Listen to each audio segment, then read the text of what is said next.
Tractor থেকে মাটি পড়েছে গ্রামের পাকা রাস্তায়। গুঁড়ি গুঁড়ি বৃষ্টি হওয়ায় রাস্তাতে তৈরি হয়েছে কাদা। দুর্ভোগে পড়তে হয়েছিল পূর্ব বর্ধমান জেলার কাটোয়া 2 ব্লকের শ্রীবাটি অঞ্চলের নন্দীগ্রাম এলাকার মানুষদেরকে। এলাকার মানুষদের সুবিধা দেওয়ার জন্য বৃহস্পতিবার সংস্কার করার উদ্যোগ গ্রহণ করল তৃণমূল কর্মীরা। তৃণমূল কর্মীদের পক্ষ থেকে নন্দীগ্রামে পাকা রাস্তায় কাদা সরানো কাজ চলছে জোর কদমে।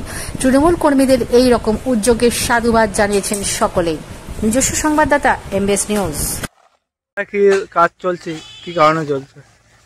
শিবাটি গ্রাম পঞ্চায়েতের অন্তর্গত নন্দীগ্রামের মেন রাস্তার ওপরে ধান তোলার জন্য যে অসহায় জনজীবন ব্যস্ত হচ্ছিল,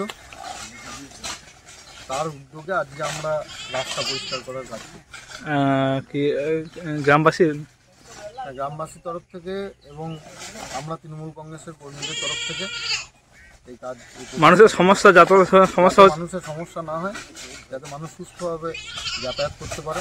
এই রাস্তায় কাদা থাকার জন্য মানুষের সমস্যা হচ্ছিল। হ্যাঁ, প্রচন্ড সমস্যা হচ্ছিল। অ্যাক্সিডেন্ট ও দুর্ঘটনা থেকে বহু মানুষ বেঁচেছে। এই সমস্ত দুর্ঘটনা যাতে আগামী দিনে না ঘটে, তার বিরুদ্ধে আমরা সজাগ থাকবো।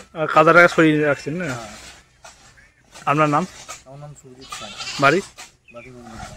এই তো নন্দীগ্রামের বাস স্ট্যান্ড থেকে গ্রামের ভেতর পর্যন্ত ট্র্যাক্টর গিয়ে রাস্তায় কাদা মাদা পড়ে সমস্ত একদম যাত অবস্থা ছিল, মানুষ যাতায়াত করতে পারছিল না, প্রচণ্ড অসুবিধা। তার মধ্যে যা তৃণমূলের ছেলেরা সমস্তই উদ্যোগ হয়ে এই রাস্তাটা সমস্ত কাদা মাদা সরিয়ে পরিষ্কার পরিচ্ছন্ন করছে।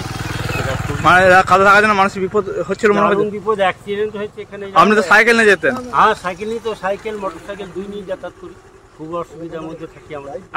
এখন কি রাস্তা, এখন এই তৃণমূলের ছেলেরা এসে সমস্ত রাস্তাঘাট পরিষ্কার করে। আর গ্রামবাসীরাও সহজে হাত পারেন? হ্যাঁ, গ্রামের সাহায্যে করছে।